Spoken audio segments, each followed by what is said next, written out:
we bring people here that have integrity, people that are succeeding or people that are successful, and we tell them to please be vulnerable. Teach us. How did you get here? And today I have one of the most blessed women on earth. Beautiful woman. She's a combination of brain and beauty. Very sound, and spiritual. It's my honor tonight to welcome Pastor Mrs. Eno Jerry Eze. Good evening, mommy. Good evening, mommy. Thank you so much. Thank you for coming. I Thank you, appreciate you, ma. village. People are watching us from Lebanon, from Wow. Sierra Leone, from Wow. Ireland, England, from different parts of the world. So it's an honor. Wow. A lot of people know Pastor Jerry, Pastor Jerry Eze, Pastor Jerry Eze, Pastor Jerry Eze. And several other people know Pastor Eno, Pastor Eno. Yeah. But today I have brought her live.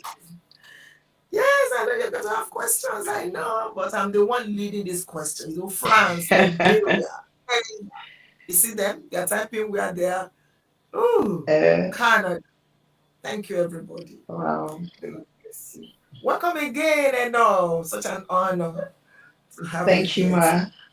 Thank you so much, ma. It's an honor and a privilege. Thank you, ma. I don't take it for granted. Appreciate. Thank you so much. The honor is mine. So, we'll hit the ground running. Outside of Jerry Eze, outside of church, outside of ministry, outside the author, the author, outside Eno the wife, Eno the mother. We just wanted to really pull the curtain to the remotest past and tell us tonight, who is Eno? Let's meet you, your background, and all that. Okay, so once again, thank you, ma.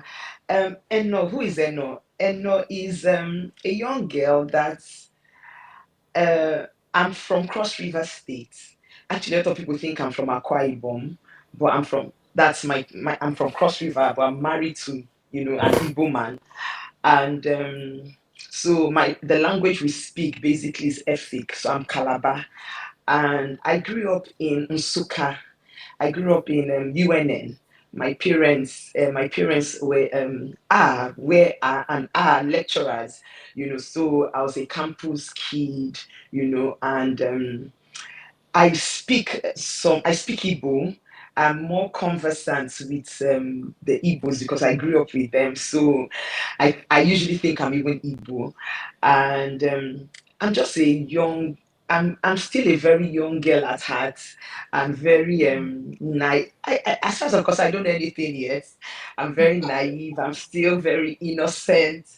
And if there's anything I know about myself is that I'm just that girl that loves God and wants to make Jesus proud. I started my Christian work at a very early age. And recently, I even told the story in church, to my people in church. And I told them that, when I started, in primary school, I kept coming out to give my life to Christ in primary school. That if you ask me when I gave my life to Christ, I can't tell you because every Sunday, altar call, I would come out, and after I finished giving my life to Christ on Sunday, I would go back and fight because I could fight. So I would go back. I grew up with boys. I'm the only girl. So I learned how to fight with my brothers. So I would go to school, I would fight, then I'll come back on Sunday and I'll give my life again to Christ. So I kept doing that until one of the days the Sunday school teacher, maybe he saw me coming out again on another Sunday, and he had to say, as he was calling the altar call and saw me coming, he said, please, if you have given your life to Christ, don't come out again. You're already born again. Just don't come out. Mhm. So that was when I stopped coming out to give my life to Christ. And so I have always always loved God from an early age, and I remember having this small book, no Bible. I thought I would have that Bible for life, because in the Bible I wrote something. I wrote a letter to God on my Bible as a child, and I told God that please in life, that when all is said and done, I don't know how long I'm going to live on earth, but that, the way, this is how, and this is still who I am. I told God then that there's a journey we are all on, and I usually tell God it's a straight journey. As a child, I say it's a straight road. For any day, I want to be on that straight road. Any day I am deviating, whatever you need to do to beat me back into line, do it. If you need to beat me, if you need to push me, just make sure I'm on course, and so that I make heaven at the end of the day. So that's who I have always been. I'm just that young girl that has always loved God. And yes, I've made mistakes here and there, but my heart is just for God. I love God. That's who I Mm. am. Oh, amazing. That's so touching. God saw the future and prepared you for Yes. that. So tell us about your academics. How you Okay. grew up, your parents, and then middle class. I know they're lecturers, middle class or very rich, or tell us a little more. Well, I I studied English in the university. I went to Abia State University, so I studied English in the university. And when I was done, I knew that was not really what I wanted to do, but I couldn't place my hand on what I wanted. So, in search of what I wanted, while I was serving, doing my youth service, I started trying. I started looking for universities to go to abroad to do a master's, and I found this university, and I decided I wanted to do an MBA. So I went to do an MBA. I did an MBA in entrepreneurial management. While I was doing my MBA in entrepreneurial management, I discovered that what I love to do, I found it as a course, and that was human resources. So while I was doing my MBA, by this time I had gotten married. I got married in 2007. Okay, So, and we're going to yes. get to that. Uh, Go ahead so first. so I did my masters in my MBA. Then while I was doing my MBA, I had a flair for human resources, and I started a master's while I was still doing my MBA in international human resources, which I now also did. And I worked as a human resource practitioner, manager, different positions in the UK and in Nigeria, and also even opened up my own consulting firm. So that's for me. My parents are lecturers. My parents are professors. They've grown to the rank. My father was a vice chancellor, there in Crew Tech, that is in Calabar, there, Crew Tech, Cross River University Technology. So he was a vice chancellor there, and he's retired now. My mom also, she's still lecturing even up until date. So I think I don't know where to place us, but we did struggle. We're not struggling.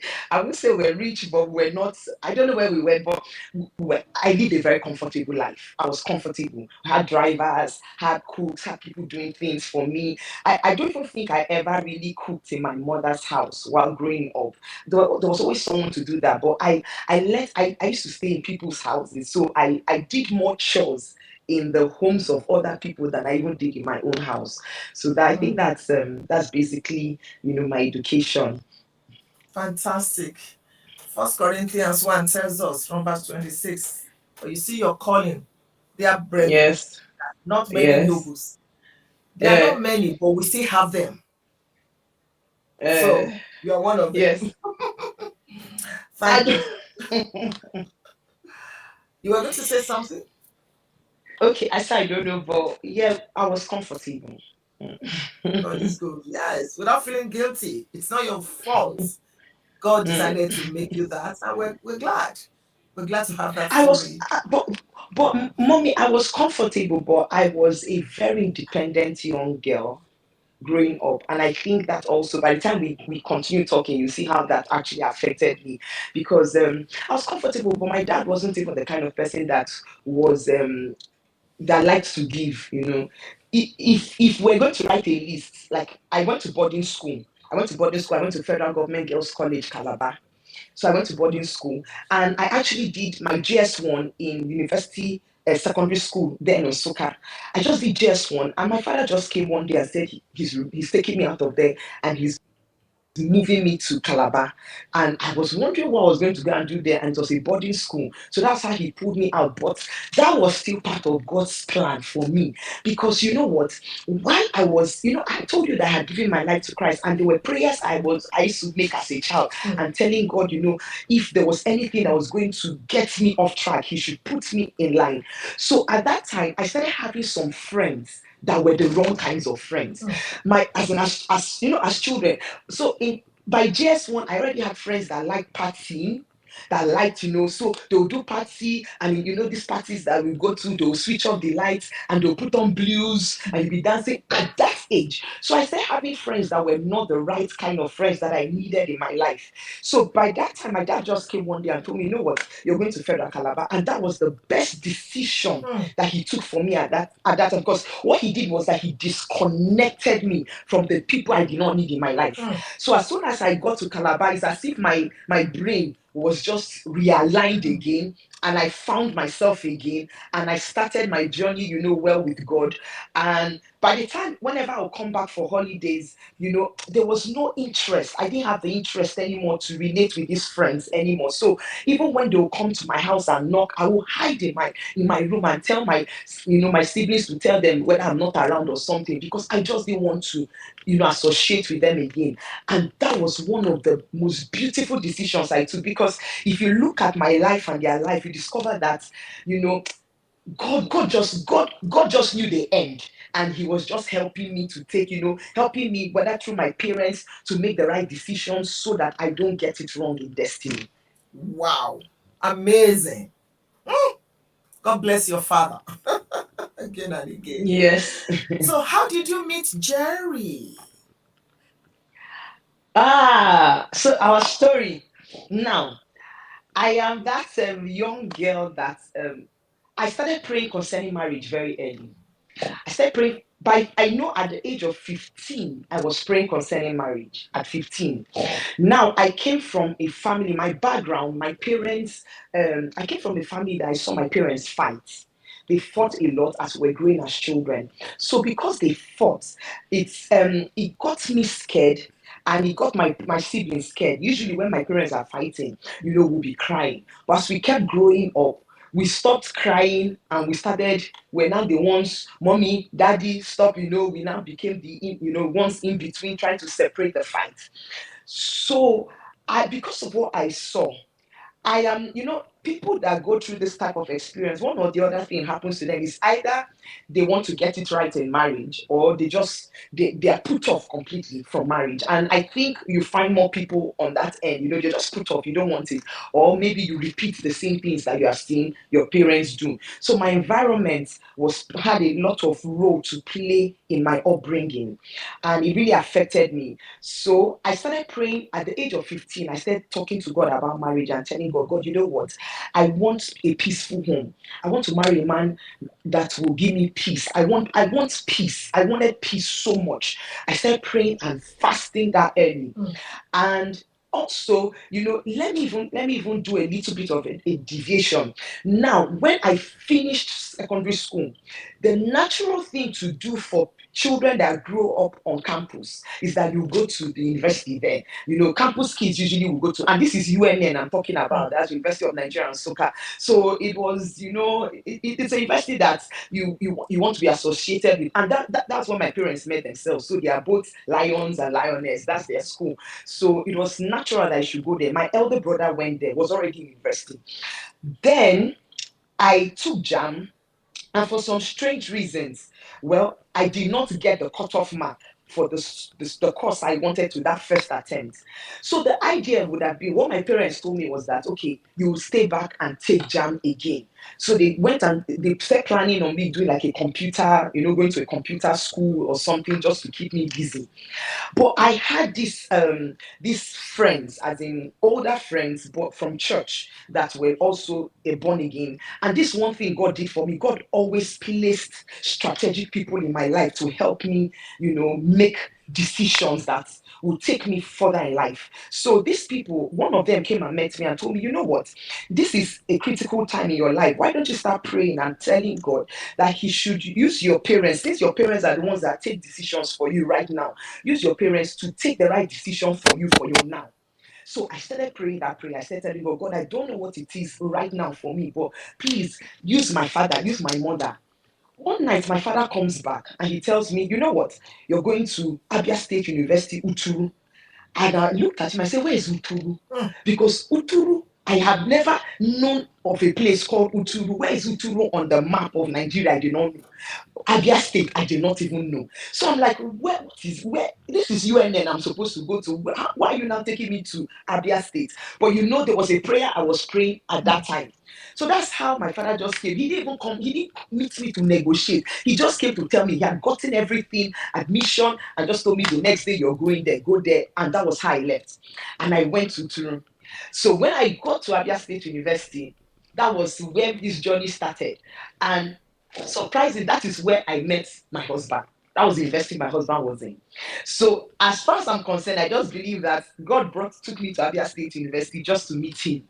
So I did my year one, I did my year two, and by my year three, it was my year three. Remember, I had been praying concerning marriage at the age of 15. I entered the university at 15. So that's 15 going to 16. So I've been praying concerning marriage. Now, while I was in university, there was this other friend there, a brother in my fellowship. And he said, oh, while you're praying, why don't you just tell God when the man speaks to you, you want to know, be convinced as the man is speaking to you. That became another prayer point. So I'll tell God, God, you know, when this man starts to talk to me or tells me his intention, I want to know. Now, the difference between me and other young girls at the time was that I did not want to do boyfriend. I did not want to date. I was not interested in just being in a relationship. I told God, there was a prayer I used to tell God. I told God, God, my heart is too fragile. I don't want any man to break my heart. Then I'll put it together, then they break it again, and I put it together. I don't want heartbreak. So whoever the man is, when he comes, I want to know, so that it's only one man that I will give this heart to. I cannot deal with heartbreak. So that was the prayer I said. So when guys will come, you know, guys that will come, young, you know, teenagers come and do all their talk, I was not moved, because as far as I was concerned, I said, this one is play. I want the real deal. And I was that kind of young girl that liked to say, you know, when people come and they are being very nice to you as a brother, because I was in church, so brother is being nice. I always would say, I would say, please define your relationship. I was always straight up, define this relationship, because you're being so nice, giving me gifts, you know, always around me, helping me out. Define this relationship. Let's know where it's going to. Because it's one thing to, you know, and it still happens till today. You see guys, they call you all sweet, sweet names, and yet they don't have any intention. The person they want to marry is somewhere else. They just be wasting your time, wasting your destiny. So I wasn't caught up for all of that. So I'll tell you, define the relationship. And once they define the relationship, if they say it is unto mine, I'm like, I'm not interested, because I had always told God I want to be convinced, you know. So I continued this journey, and by my third year, Pastor Jerry, before he met me, oh, how will I forget? 15th November 2002. I don't forget that day. 15th November 2002. I always used to attend all the, you see, any program they do in fellowship that has to do with a relationship. I will always be there. I will be listening. God bless the late Pastor Bimbo Dukoya. Of those days, I will listen. This one, you know, all the do's and this to look for and not to. I liked relationship books. I liked such programs. Then there's this woman in Kaduna. I think her name is Pastor Ada. Ada, I can't remember her surname now. They invited her. The fellowship invited her to my school then, and that day she came and she was talking about how she met her husband, and she was talking and talking and talking and talking, and said something that struck me. She said, at times when you're looking for that person, there might be something that you really want in the man that may not be there, but that doesn't mean he's not the one. You know, she painted the picture of her hers was that it was this one thing she wanted, she didn't have. And for some strange reason, the thing just struck a chord with me that there's something you're looking for. You see this one, and I knew what that one is, as in my heart. Let me be open. I think we're being very frank here. We're being very Yes, honest I here. know. So Please go ahead. let me be so in my list now, you know, like you say, you have list for who to marry. I didn't really have a list. I didn't have a list like my friends had, like, all the boxes to tick. But what I had on my list was, he must love God. He must be God fearing. At this time in my life now, I like seeing pastors. When pastors are preaching, I'll just be looking, I'm like, hi. It will just be, I'm like, God, I don't know. All of a sudden, I start getting excited about pastors. And I'm like, hey, but I should tell God, I want him to preach, but I don't want full time. I don't want full time, because if it's full time, there's no money. I don't want to be poor. That was the way I saw full time ministry. That if he's a full time, we won't have money. So God, let him be doing ministry. Let him go around there, but let him not be full time. So at times, even to some extent, I can remember in fellowship, I had seen one man they invited, and I was looking at his finger to see this ring. If it's whether that one is, if that one is my own. So I Jerry, just where got. are you? So I got very interested in ministry, someone doing ministry, but I didn't know what job. So when my friends asked me, what will he do now, since it's part-time, what I don't know, he can do any job. But that was what I knew, and that he should just love God. That was all I had on my list. So when she said okay, the only other thing that is container wise, you have content, you have container. Now the only thing I had for container, like how people have tall, dark, and handsome, I wanted a tall man. So when this woman said what she said, something just struck in my spirit. You see this tall thing, it may not happen like this. So my heart just, I just threw it to one corner.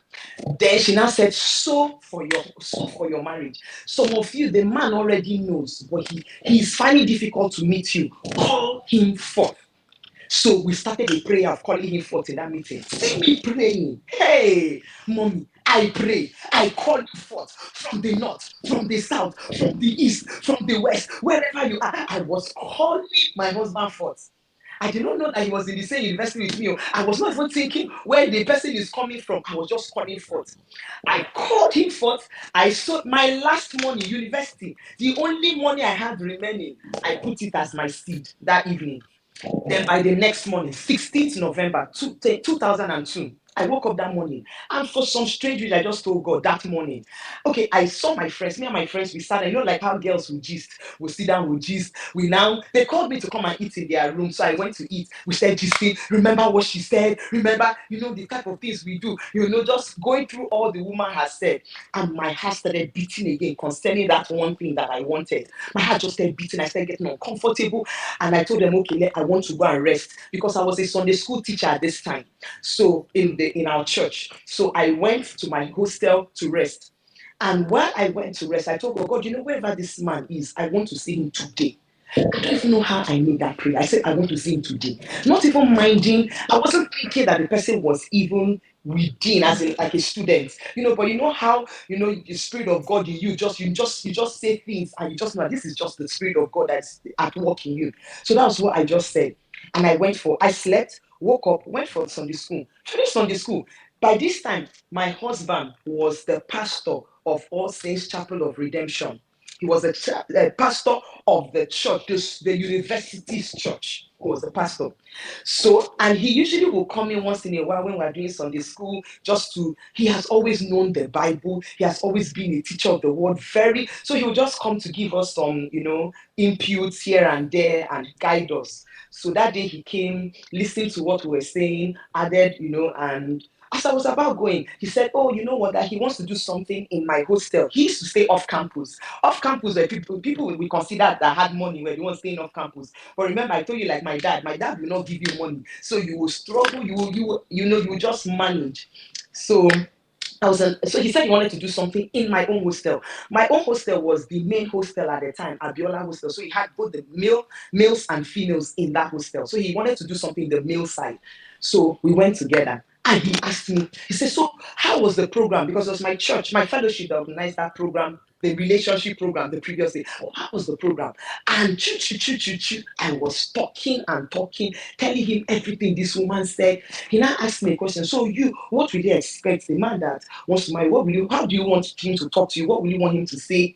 And I started talking. Oh, this is what he will say. This is how he will say. I had no idea that this was a setup. As in, I was just talking.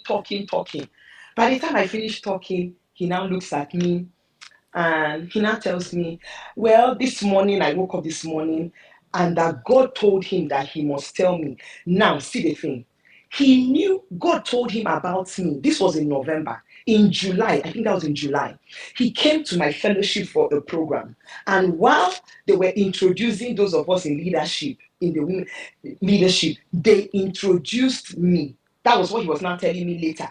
And when they called my name, Enamoured, because that was my maiden name, Enamoured, that he said, as soon as I stood, God told him, this is your wife. And he now said, Tofiakwa, as in he did, like God forbid now, because of the name Calabar, what is it?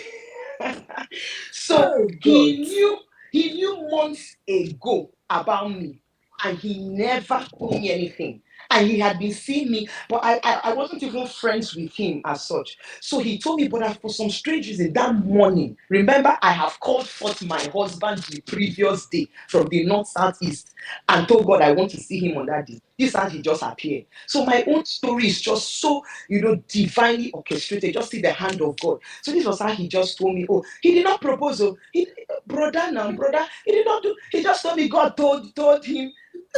God told him that I am that he should come and tell me. He now told me, but he's not putting pressure on me. I should go and pray and hear from God for myself.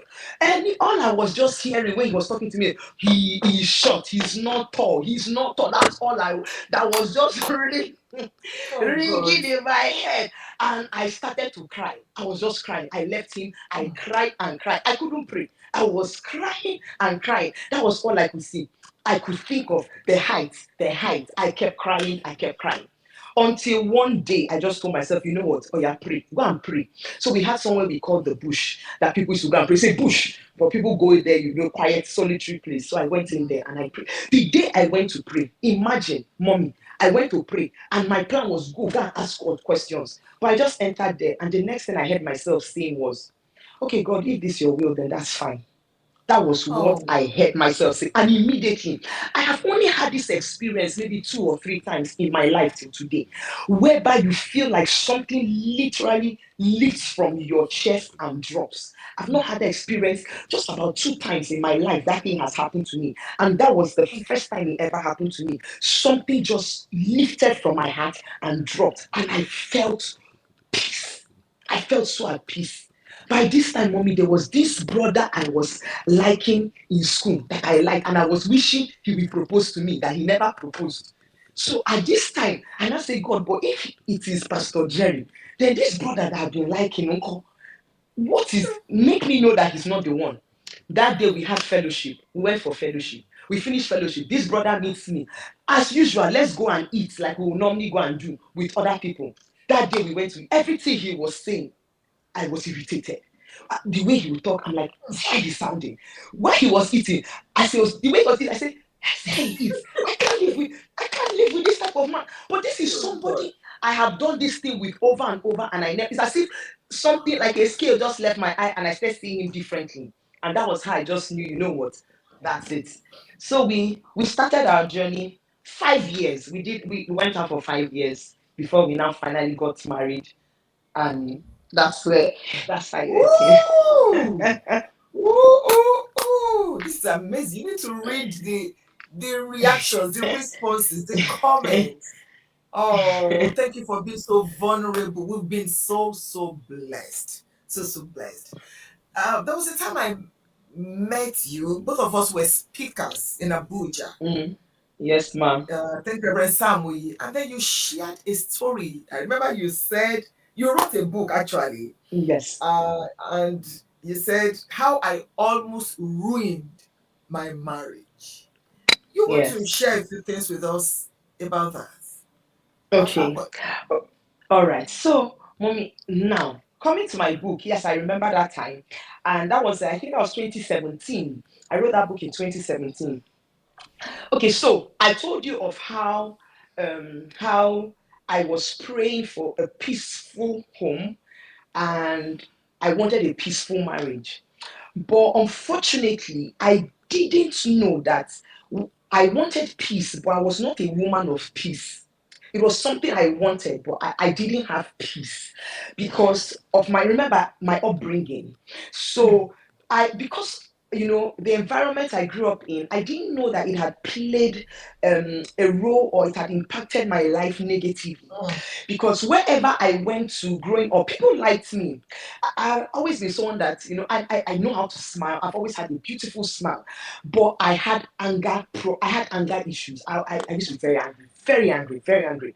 So I was hot tempered, and I got it from my parents actually. So, and surprisingly, it's not even just me. All of us, my siblings, we all got it, and it shows in different ways, and to different, extents, or extremities. So, it was when I met Pastor Jerry that, because I prayed for a peaceful man and a peaceful marriage, God gave me a peaceful man, as in a peaceful man, a man that came from an environment that they don't used to quarrel, they don't used to raise their voice.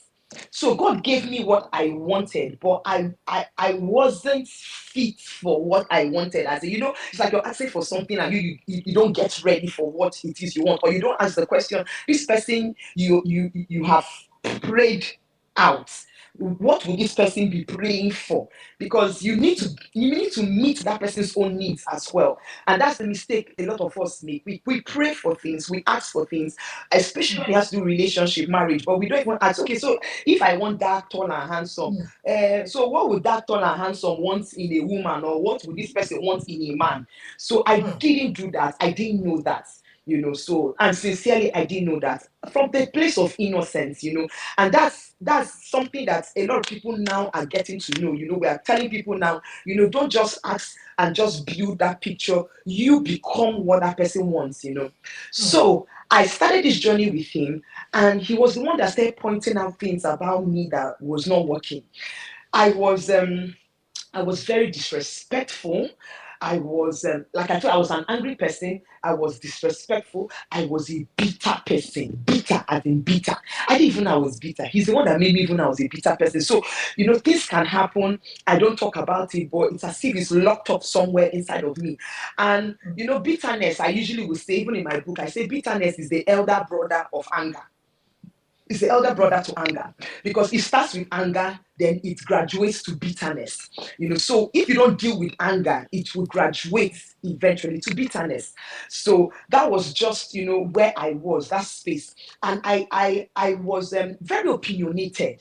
Very opinionated. Once I make my stand on this, you can't move me. There's nothing to tell me that will move me from that point. Whatever I say, that's where I stand. I was highly independent, very independent. I told you earlier that, like my dad, because he wasn't into giving me money, I would need things. I would write a list of the things I need for school. And my father can never give you the exact money you want. He always reduce your money. I don't know why. Instead of if you say you want, he will reduce it. And I was that girl that I did not do boyfriend. I did not do man friend. I did not have any other place as a source of getting money. So it's only the one my parents will give me. I never even used to call aunties and uncles. So if it's what you give me, that's all I have. And yet you will not even give me one. And because I loved God, I will not, maybe, like what people will do, maybe increase the list. My mom even advised me at some point, your father will not give you exact. Add, so that when he reduces it, it will now be what you need. But I couldn't even do that. I couldn't do that. So I used to be so upset. So I learned how to start doing things very early. I would sell earrings, sell jewelries. I liked jewelry, so I would sell jewelries. I sold too many things, growing up. Even though, yes, you think my parents could do all of that, but I sold too many things. By the time I finished university, I went and learned how to make hats. I used to make hats and sell. I used to make beads and sell. By the time I was 7, I was selling crayfish. I said the local jar. Since my parents were from Cross River. Now my mom would get from Cross River. Then she was still lecturing in UNN. She would carry from Calabar, take to UNN. I would come from Lokoja to Nsuka, pick up my crayfish, go and sell in the ministry, be doing my bead making. So I had always been that independent kind of person, and I carried it into my relationship and into my marriage. So it also started having that negative effect, because I was independent. I end up doing things without even talking about it because I can do it. So I just go and do things and I don't talk about it. And that kind of self-sufficient kind of person. So, but the one that really got my marriage, shaky was this anger, because my husband was very peaceful. So even the 5 years we went out was quite rocky and it was turbulent. But because he knows what he heard from God, so that's what was keeping him. I knew what I heard from God, so that was keeping me. But like he will always say that even though yes, I did these things, I had a teachable spirit. I wanted to change. It's just that you want to be a better person, but you don't know how to be a better person. So even when you think you're trying, you finish praying and telling God, God help me. But the next minute you can't even help yourself. You lose control of yourself, and it's only when you have finished doing whatever it is you have finished doing that you just realize, oh my God, see what I've done. So by the time we got married, and see the way my marriage was, which is, maybe we may get to it if there's time, maybe like you said, if we have the time. So now I married a man that was already into ministry. My husband today, anything you are seeing today, is not something I said today. I have known him for the past 20 years. And in these 20 years, he's always been driven like this. As in, he has always been so passionate about God's people that he will sacrifice everything and anything for God's people. So imagine me getting married with all the books I have read about romance and romantic, so thinking that it is all bed of roses and whatever. I now enter marriage. We got married. Do you know that the next day he had a ministration? The next day we got married. Saturday, Sunday. We did not do No honeymoon. honeymoon. No. Which honeymoon? Which moon? There was no moon to go to the honey, or the honey to meet Pastor the moon. Jerry. The next day, so see the shock. The next day we had a ministration, and it was with core members. This program he was doing then called Blind Facts. So he will go, like, to core members or whichever crowd, and it was usually on real life things, as in what people have gone through, real life experiences. People will tell you things they have done that are bad and how God has helped them. So you learn from the experiences. So that's what we went to do that day. After we finished doing that, we came back. That week he had a program in because he was working at this time in I think he was working with, was it UNN, United Nations, UN at the time. I think it was UN. God. Yes, he was working with United Nations at the time. So he had a program in Abuja. So he said, okay, follow me, let's go to Abuja. So at least, because I wasn't doing anything at the time. So I followed him. I had just finished 7. I followed him. And that day, he left me in the hotel from morning till night. He did not call me.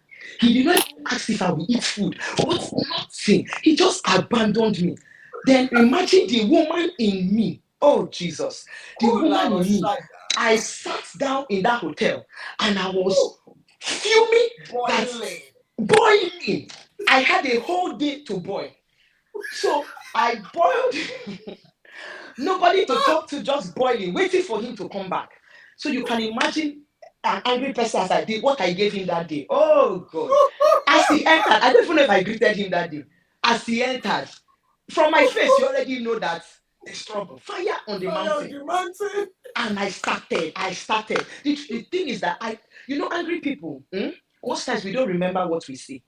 We finish doing it. Our memory is short. We have short memory. Angry people have short memory. It is the people that you hurt that will tell you what you have done. You won't remember what you have done. So if I tell you that I can remember what I did that day, I cannot remember. He's the one that has to remind me. So I went on, I talked and talked and talked, and trying to he'll be the one trying. See that the way my husband looks calm. Even now, he's even high. If you saw him in those early days, very quiet, very quiet. So and me, I was the Ajabra one, the one that was everywhere. So he'll be trying to calm me. I refuse to be calm. And I tell you, Mama, my husband used to cry because of me. He would start, as in that day, he was just crying. He couldn't do any other thing. It was when he started crying, and I discovered, hey, what have I said? Which one did I now say? Because in my mind, I have not even said anything yet. Remember, I came from a place where they used to box. So we are not boxing. The only And time no, this the only time there's a problem is is when Jerry is Jerry watching? the, Oh, Pastor J. Go the ahead. only time the only time there's a problem is when so when he's telling you, I'm like, okay, oh, because voices are going up. He doesn't like raised voice, so Oh. but me raising voice was just, we are just starting. It's only when you start hitting that you know that you have, but just talking and shouting is okay, it's normal, because I didn't see my parents talk quietly. It's everybody is, so it's only when he starts crying that I just discover, oh, okay, I have done the one I'm not supposed to do. I started begging him. But you see, the problem with this is that I used to get him to that extreme, and to get him out was always difficult. So, and there's Mm. something he used to tell me then. He used to tell me, I'm not a light bulb that you switch on and switch Mm. off at will. So, and my emotions was everywhere. And my Mm. emotions were everywhere. And if any, and this is something that people should even hear, because everyone must learn how to control their emotions. Mm. My emotions controlled me, and that's why in my book I talked about managing your emotions. You must be in control of your emotions and not the other way around. So my emotions used to control me. So it's as if anything my emotion tells me to do, I'll do. And our emotions tells us a lot of lies. Our emotions Mm. are not truthful. It tells us a lot of lies. So you can't even trust. I have learned not to trust my emotions, because my emotions are feelings. They are feelings. So I've learned not to trust my feelings. Most times, feelings are not, they don't tell you the truth, So that was one thing that, put so much strain in our marriage. And I know he has told me times that I have even broken plates. Even me, I Oh. can't even remember breaking plates. And that's why I say angry people don't even remember what they do. Do you know that there was a time he came to see me in London, because we got married in 2007, March 2007, and I left the country by June 2007 to go and do my master's. So, and I was away from 2007 till 2011. That's when I came back to Nigeria. So this period, it's either I'm coming back or he's the one coming over to see me. And like the stories he would tell, he told stories of times that he'll want to pray with me, like we'll be praying. And after maybe we'll finish praying, I will tell him, Mommy, if I tell you this one, you'll be embarrassed for me. He said, as we finish, me and him will finish praying, and I tell him that after saying him, I tell you, see, next time, make the prayer shorter. It was too long. Can you imagine? How? How? I love Me that is praying the way I'm praying I know long. I Can you love you. imagine? I love you too much. Reverend Jerry. Oh, So, he my said you God. can imagine the shock after thinking you finish having a heartfelt prayer with your wife. Your wife now tell you next time make it short. It was too long. Oh Oh, God. I my stressed him. stomach. I will bang the door at him. He'll be talking to me. Oh, If I can't take it again, I'll stand up. I'll and close it. I'll just and walk out on him. Oh, I did some terrible things. I did some oh, terrible things that at some point I just discovered I was losing my husband. And one of the ways I knew I was losing my husband was like, there's this light that will always come to his eyes whenever he used to see me then. I just noticed that he just left. Whether you're there or not there, it wasn't important anymore to him. So, and the beautiful thing about my husband was that he never told anybody these things that was happening. It was just between two of us. But if there's anything he kept doing, is that he kept talking to me when I could listen. Because most times, remember, I was very self-opinionated. So it's difficult to talk to a self-opinionated person. So he would try to talk to me to make me understand the things that I'm doing that are not right, getting me to understand. Those years were really trying on our marriage. But my major turning point was when my relationship with God really got, stronger and more serious. That was when, like the Holy Spirit begins to show you and make you understand the things you're doing and how it's impacting negatively on your marriage. Yes. my God. I felt like crying. I felt like laughing at some points. Wow.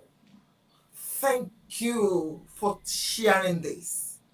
This is pure gold. And look at it now. You stand to pray for hours. Yes, yes, Oh, yes. Who could have wow. imagined?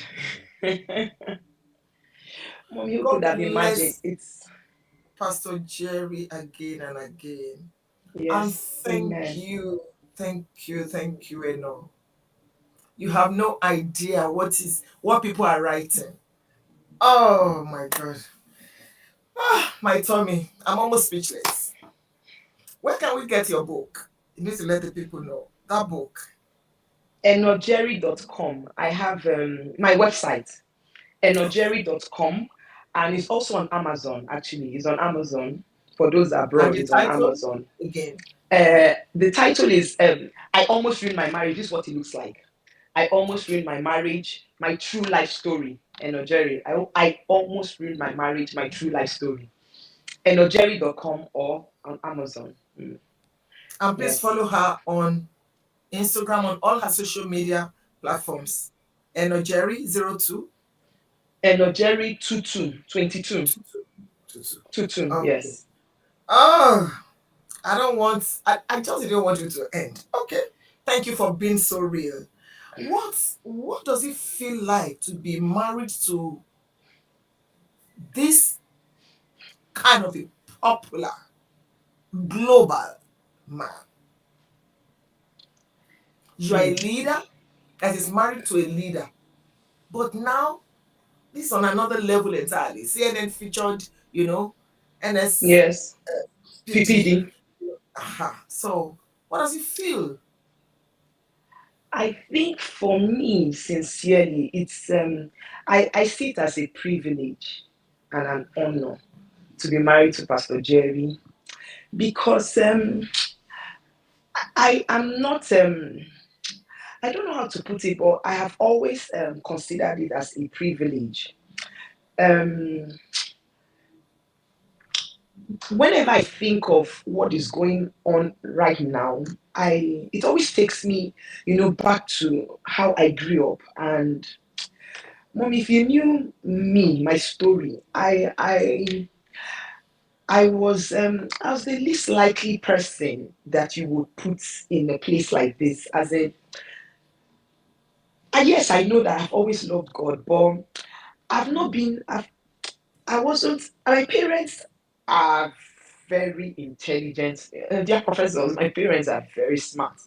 But I usually would say I didn't take their brains as in like academically, that kind of smartness academically. I had times where it was as if I was in the, like in the back, as in I was telling them the other day. I remember in secondary school, especially in JS3, I remember there was this class they put me in where there were very smart people in the class. Now, if we were 56 in that class, I used to score like I'll come 53rd position. As in as in 53rd, 54th, as in that's I was back, and and even to university, yes, I know, yes, maybe you say I could do it, but even people didn't even give me the chance. People didn't even believe in me. People didn't give me the chance. In university, I loved God so much. I really loved. I don't think I've said this out anywhere before. But I loved God so much. I wanted to work for God. Oh, I really wanted to work for God. You know how you have schools, executives. I wanted to serve in a leadership position, not because of anything, but just that was like one way you could do service. People never give me the chance. They did. I didn't look like that kind of person. Maybe because of the fellowship I was attending. I won't call the name of the fellowship, but this fellowship, maybe you tie your hair and all of that. But when I entered university, I came with my trousers and my makeup, and I told God that I wanted a fellowship that I could attend. That was the first thing I asked for as soon as I entered university. And I told you I had strategic people that God brought into my life, and at that point when I was entering university, there was this person and he told me, read Daniel 1 verse 8. and let that guide you as you enter university. And that's where Daniel proposed in his heart that he will not eat of the king's meat. So that used to be my prayer. And I told God, God, as I enter university, I will not do anything that you don't like. So as soon as I entered, I started looking for a fellowship to belong to. And I found this fellowship. The way I found, because of time, I can't go into details how I found, but I knew it was God that planted me there. But that fellowship had what they call their standards. Standards. So part of their standards was don't wear trouser, don't use makeup. I stopped wearing trousers. I stopped doing makeup because I wanted to be there. I gave that up. I called my mom, my aunties that used to send me trousers. I said, Mommy, tell them, don't, they should not send me any trouser again. They should only send me skirt and dress. That is all I'm wearing now, you know. And I stayed there the 4 years. I wanted to serve. You know what used to happen? They will normally will put it out for people to vote. You know, the church fellowship will vote. Then they will now take it out. Mama, no matter how many times they will vote, they will tell me that my name, people voted me as part of. But when it gets to the executive level, when you go for interview, they will always remove my name. They will always remove my name. And the question then will always be about I am probably maybe the church I came from. So this way, people never gave me the chance. I didn't look like a pastor's wife. I didn't look like a mama. You know, I don't know how mamas used to look, but there was a way, you know, you just know the people that will come into school, they say, oh, looks like mama. And even when I did youth service, I didn't look like a mama. I didn't have the criteria, the qualification, nothing. So when I find myself here, I just tell myself that it can only just be God that just put me here because if it's based on who should have been, it shouldn't have been me. It really shouldn't have been me. But I don't know what God saw in me. I don't know what it is He found in me. I still don't understand. Yes, He's high up there, but the truth is that I think even me and Papa, my husband, Pastor Jerry, I don't even think we have ever even seen it as being high up there. I don't even think we even know what is going on right now. I think everything is just happening too fast. That we, I don't think I even know what's even going on. I just still think that I don't know. I really don't know what is going on, but I still know that we are still the same persons that we have always been, and just wanting to just serve God, just wanting to just do more for God. God, as long as all I have, my prayer has always been is just God, I'm available. I don't have intelligence, I don't have qualification, I don't have anything. All I have is just this vessel. If you can find anything as you're looking for whoever to use, just an empty vessel. Just use me. You know, that's just how I have always been. And in whatever capacity, Mom, I don't know if I'm answering the question actually, but I don't know. Of course, I don't know if I'm answering. if there's one human being that we ought to just say, it is me. It is. I understand. Mhm. Thank you, Eno. Thank you for making me laugh and thank you for making me cry tonight. Hmm. This God, He alone It's is God. good. He raises us, the poor. Uh, Ah, it's fine. We give Him all the glory and all yes, praise. we do. Ah, Jesus, I can't believe it's almost 1 hour. But no matter how Wow. short, Eno, Wow. you are a blessing. You are a blessing. The Lord shall preserve you and Jerry in the Amen. name of Jesus and Amen. your children. Thank you Amen. for being available vessels and for being yielded vessels. People call Amen. him Pastor Jerry. Me, I call him Reverend. He knows. He knows Yes. it. I'm his personal person. I call him Reverend Jerry. And I know why I call him Reverend Jerry. I revere God in his life. What's your view about a woman being empowered? Should a woman be empowered? Should a woman have something that she can fall back on, that she can call her own? And then, um, what's your view about domestic violence as we wrap it up tonight? Okay. I believe that women should be empowered. Well, if there's anything I know is that my father had always given my mother the opportunity to spread her wings and fly. And despite whether I tell you that they used to fight themselves, he has always allowed her to be. My mother grew in career, even to date. If you call her now, maybe she thinks she's in South Africa, she's in this place. He is retired, he's at home. He allows her to do and be everything that she wants to be. I watched my mother become, and I married a man that has, he started, his calling has always been about women. If you look around him, you see that the women around him have all been empowered, not even just me. Any woman around him, he has always given them the opportunity to be. Do you know that I told you that I did 2 masters in university? It is Pastor Jerry that sponsored my 2 masters in the university. He's the one that sponsored them. When I got my admission, I was serving. I was still serving. That was 2000 and is it 2005. I was doing my youth service when I told him that I wanted to go and do. It wasn't like me and him discuss. I just told him, see, oh, I want to go and do my masters. I've seen an MBA I want to do. He encouraged me. We were not married then. He encouraged me. Then when I told my father told me he's not going to help me. Oh, that my father is in the academic area. He felt like I read English. If I want to do a master's, it should be in English because you must build in that direction. So he was not even interested in me. I'm saying I read English and I want to go and do MBA entrepreneurial management. How do they add up? But one day before we got married, one early morning around 4 5 a.m. in the morning, Pastor Jerry called me in the morning. He told me, see that masters, you will go and do it. I will pay for it. At this time, Mama, how old was Pastor Jerry at this time that he was telling you pay for it? We were not yet married. So he should have been around 23 years old when he told me he will pay for my masters. When he told me he's going to pay for it.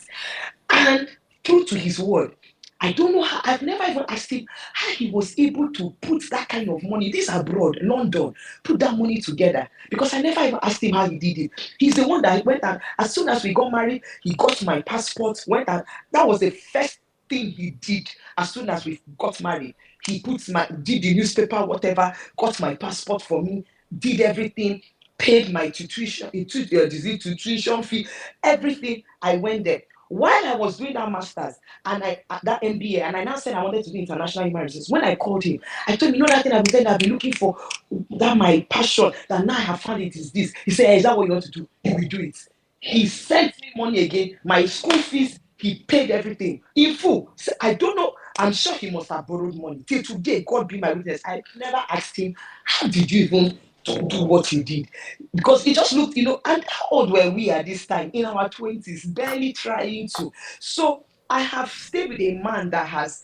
I told you that for 5 years or so, I was in London. He allowed me. He was in Umuahia. And maybe because of how Umuahia was, probably not wanting to, maybe squeeze and prevent me from being everything I am supposed to be. So he encouraged me. He allowed me. I finished my master's. I got a job in human resources. Even these things to give him joy. I think his joy is, the joy was like he'll be talking about his wife. My wife is doing this. It's a joy for him. So I did that. When I came back to Nigeria, I came in with my baby. What even brought me to Nigeria was my maternity leave. Because in the UK, they give you like 1 year maternity, 9 months paid, and the remaining 3 months unpaid leave. So I said, okay, let me come to Nigeria and do my maternity since I have 1 year. But there was a job he helped me to even get. There was a job, oil and gas. He was the one that spoke to the people. He had a friend there. He spoke to them and they sent it to me. And that was how in London I started, in the interview. I flew in from London straight to Lagos, did the interview, got the job. He left me in Lagos. He was in Umuahia. He had started doing ministry there. But I would just come in, and go, and I started working in oil and gas. When I did that job like 2 years, I was the one that said I wanted to come home nearer. I got a job with flour mills, and that was in Calabar. And I felt, oh, Calabar is nearer home. And I now came to Calabar, so it was easier to come down to Umuahia every weekend. And I did that for another 1.5 years before I fully came in back to Umuahia in 2015. In 2015. And even in that 2015, he insisted I must have a job before I come back. Even when we got married, that was part of the criteria for our marriage. He said you must have work. He used to tell me if you don't work, you'll be tired, you'll be frustrated in the house. You will give me trouble, Steph, if you don't have a job. So we were looking for a job before I got married to him. And for every stage, he ensured that I had something to do. Anything you want to do, do. Just make sure that you are busy. So I really believe that women should be empowered. There's so much in us. There's so much that we have to offer, to the world. And we are seeing women do great and mighty things. And thank God for the men that are encouraging women to be all that they can be. And thank God for my husband that has helped me and given me wings to fly and still wants me to fly as high as possible. Then concerning Hey. then Hmm. concerning uh, uh, uh, Domestic violence. domestic violence, it has never been okay. Like I told you, I grew up in a family, so I saw it play out, mother and father fighting. And surprisingly, my parents are still together. Oh. They are together, and they celebrated their 43rd, is it 43 or 44th wedding anniversary last month. But they don't fight again. Of they course, they don't are they older don't now. they don't fight again. So they Hmm. were fighting. So I saw all of that play out. And it can either be from either party. Sincerely, mama, but let me just be honest, sincerely, I thank God for my husband. Some of the things I did were things that if he did not have this thing, he would have slapped me. A slap wouldn't have gone out of place, because sincerely, you don't know my madness, the madness I entered that marriage with. But my husband, chai, he's a sweet man. Never for once did he feel like, never for once did he even do like this. Never. Even with all my I will bang up. And he will not even leave the house, so and say he's even walking out of God. He used to tell people that God used me to teach him patience. That God Hmm. used me to just teach him patience. So I think the best he should do then was just, because me, I think I abused him. I abused him, Hmm. but not physical, but well, no, Hmm. no, no, no. I didn't. Well, in all my madness, so I never use bad words, as in, like get out, idiot, Foul. foul. No, no, Of no. I, course, I I born never, again child. never. Yes, never, never, never. So I think whichever way, whether it is the man or it is the woman, anybody that is in that place should seek for help. Should seek for help. Talk to the right people, counselors. It's not everybody that is the right person to talk to, but right now, I think with all that has been happening around us, a lot of people have come out, and people that you can talk to, so that people can get help. So I don't believe that you should stay in it and die. You should get help. If you need help, get help. I know that there are some that can be solved. There are problems that can be solved, and there are some that cannot be solved. So, but when you see counsel, you will know what works, and with God's help. So What a night! What a night! There are still good husbands. And let me yes. shock you. I graduated from UNN. Uh, oh wow, you and it. My husband, I met him when I had just school start. It was my husband that taught me mathematics, that oh, tutored me so I could oh, pass. And then he took me for oh, exam for me to gain admission. You will not believe it. wow, wow, We still have wow. good men. We still have good men. Sponsored the education. And look Kai, at it. Kai, So Kai, sometimes when Kai. we are honoring our husbands, people don't know Yes, they what don't know has what happened. I. We Yes, still have good men. We have we good still men. have good Men men. that We are still have good men. secure enough to let their Yes, wife shine. shine. Yes, ma. Yes, ma. Very true. What a blessing both of you are to our world. Reverend Jerry and Pastor Mrs. Eno Jerry Eze. We love you. See love everywhere. People are just bombarding you, blessing your husband, blessing Love you, you. loving on you. Thank you for opening up tonight. Thank you, ma. Thank you for People having are me crying. tonight. On a Oh, final note, tell us, who are your mentors? These are the things we learn from. Because you okay. spoke about strategic people, God placing Yes, people. Mm-hmm. Well, the people God has placed in my life sincerely, like the ones I spoke about, were just people that were around me at the time and just had that. It's as if God just sent men. Those ones were not necessarily mentors, but just sent men when you need them. You know, they just show up and I think at that time in my life, from my primary, secondary into university, God always had, placed such people. But when I met my husband, hmm, one sure thing I know God did for me was my husband. Remember what I told you I told God as a child, that if I'm going out of line, He should beat me Mm-hmm. back. Mama, one of the biggest mistakes I would have ever made in this my life, was after I finished university. But by then I had met Pastor Jerry. And if you see the way it was Funke, the way he used and the shout he shouted on me, sense entered my head. But I just aligned again into my, into that same line. Destiny. I usually say that I call it line. I like to call it line. So that's the way I used to tell God. I said there's a road that I'm supposed to walk on this earth. Any day I'm deviating from that road, push me back, beat me back, do anything you need to do to align me, do. So if there's one person God brought into my life to ensure that I make it to heaven, is my husband. Because from that early time in my life, he has always been that one person that even if I don't tell someone, God will tell him. And you just say, oh, yeah, you're making a mistake now. If you do this thing, it's going to end up like this. No. And he has always been there to beat me to shape. Anything I know today, everything I know today, he's the one that has taught me. He has been my teacher, he has been my coach, he has been my mentor, he has been everything. Sincerely, my husband, even the book that I wrote, and I am telling people how to come out of whether anger or disrespect, it is things that he taught me. He's the one that taught them emotions. He taught me, and it was as he was teaching me, the ones as I'm learning now, I can now teach others. So he has been that number one person there that has always been there to guide me. Then I always have people that, people, is it people that I look up to? Mommy, I look up to you a lot. I look up to you. I know that you're one sure person that I have always loved from my heart. I've always loved, I'm and honored. and definitely you have gone ahead and you're just pathing and showing us the way it should be, and we're all taking turns from there. So that's it. Thank you so, so, so very much once again. We love you. I'm going to bring you back. Just know that I'm going to bring you back There was so because much to say that I couldn't say. Really, I I wish I know. could say, but no time. No time. Oh, you're coming back. We're going to have part two. Part two. Part two. It's an When I honor. tell It's an people that honor. my husband is the person I listen to most in my life. Mm, To his mm, messages.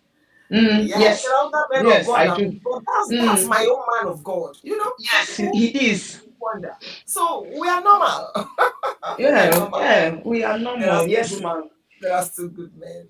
We are And still good men. no, I'm giving I you a love you, personal mom. hug. I love I you love you so much. too. Oh, mom, it's such an honor to be here. Thank you, ma. Thank you for Thank giving you. me this And opportunity to share. Thank you, mommy. I love oh, you, you're ma. such a And I love blessing. everyone online. God bless Thank you all. you. Thank you so much. Thank you. Thank you for pampering me when I came to preach for you. I can never, never forget that one. The Lord bless you. Oh, Yes, people are telling me to bring you amen. back. Don't worry, I'll bring her back. Part two. Please give our greetings of honor to Reverend Jerry, our Okay, ma'am. global citizen. Yes, Thank you ma'am. for I standing will. beside him. Thank you for the sacrifices. And thank your children Yes, also ma'am. for sharing you with us. I love Yes, you. Please ma'am. have a Love you fantastic too. night. You too. Mwah.